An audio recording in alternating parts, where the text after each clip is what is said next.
Today in the Brick Lab, we're looking at a new Samurai mech for the new Samurai X. So this year saw the return of Samurai X, and as everyone knows, you can't have Samurai X without a cool Samurai X mech. So, since there wasn't an official one out yet, I thought I'd go ahead and design my own. So originally I started out by trying to bulk up Kai's fire mech, but soon I realized it would be a lot easier just to take the arms and legs of Kai's fire mech and put them on the body of the Hulkbuster.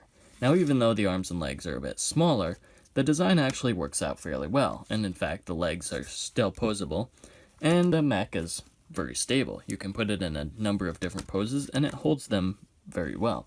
And it can even sit down, although that's not something the samurai should be doing on the job. So one of the biggest challenges of this design was in designing a hand that could hold onto a sword, because in Kai's fire mech, the sword is held mainly through friction, and the sword is small enough that this works, but in the Samurai X mech, of course, the sword is a lot bigger, and that's not going to work. But with the help of a Technic brick and a half pin, I was actually able to find a design that worked fairly well.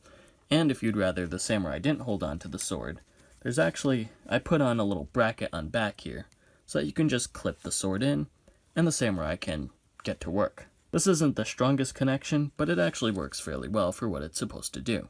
And with your mechs hands-free, you can now go around punching out vermilion, or just picking them up with the mech. Well, these hands weren't really designed to pick up minifigures, but if you want, you can actually put a minifigure here, and lock the arm in place using the thumb, and it can hold on to minifigures that way. And speaking of the hands, one other thing you can do is take out the slope on this hand here, and replace it with the stud shooters from the Hulkbuster mech. And that way, your samurai has some added firepower here, and you can take out the vermilion with a few carefully placed shots. Oh, only took one. Let's do another to finish him off. Now, one last thing here, and the most important, is how well the samurai actually fits in the mech, and the answer is very well, even with the armor and helmet. You would just have to place the samurai on the studs there, and you can go ahead and close the mech back up, and click it into place, and your samurai is piloting his or her mech across the swamps and battling the vermilion.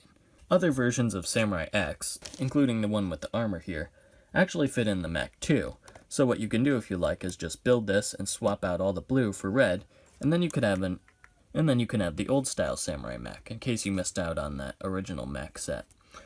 The only version I think that doesn't fit is the one with the sword holders here, because for some reason they just get in the way, and yeah, poor Neo won't fit in that way. But in my opinion, this costume was much more Samurai X-y anyway.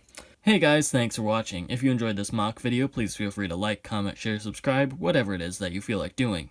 I'm sure you know the internet by now, and you don't need me to tell you how to do this. Anyway, if you'd like a build tutorial for this or anything like that, please let me know in the comments below, and I'll see what I can do. In the meantime, stay tuned for more mock videos and build tutorials.